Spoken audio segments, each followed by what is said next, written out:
les images? Pourquoi les catholiques représentent-ils Dieu par des images alors que la Bible l'interdit? Exode chapitre 20, verset 4. Chers frères et sœurs, le précepte formulé en Exode chapitre 20, verset 4, il est vrai, interdit toute représentation de Dieu.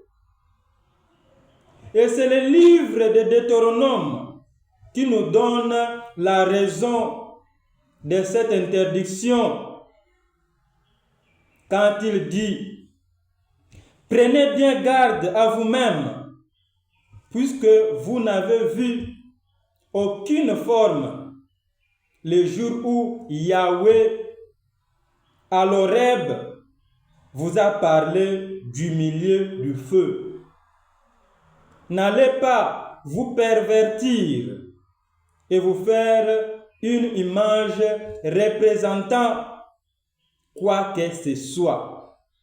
Deutéronome chapitre 4, versets 15 à 16.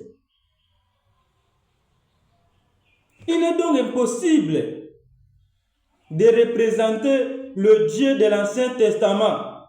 Pourquoi? Parce qu'il est absolument transcendant et invisible. Parce que le Dieu de l'Ancien Testament est invisible. On ne l'avait jamais vu. Il se faisait montrer par des signes, par des objets de la nature. C'est impossible de représenter ce Dieu par les images. C'est impossible. Mais l'incarnation du Christ inaugure une nouvelle ère.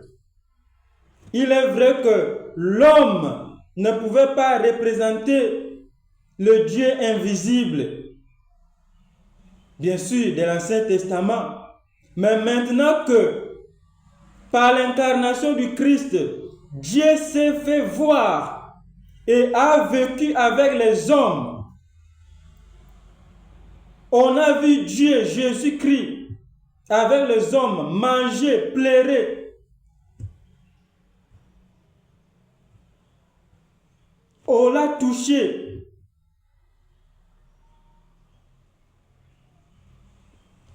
L'homme peut faire une image de ce Dieu qu'il a vu.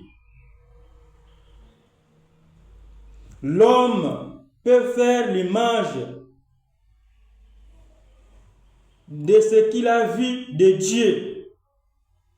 On ne peut pas représenter le Dieu de l'Ancien Testament parce qu'il était invisible. Mais dans le Nouveau Testament, Dieu n'est plus invisible mais visible par l'incarnation du Christ. Donc, l'homme peut faire une image de ce qu'il a vu de Dieu, de ce Dieu-là. Où est le problème? Où est le mal? Merci.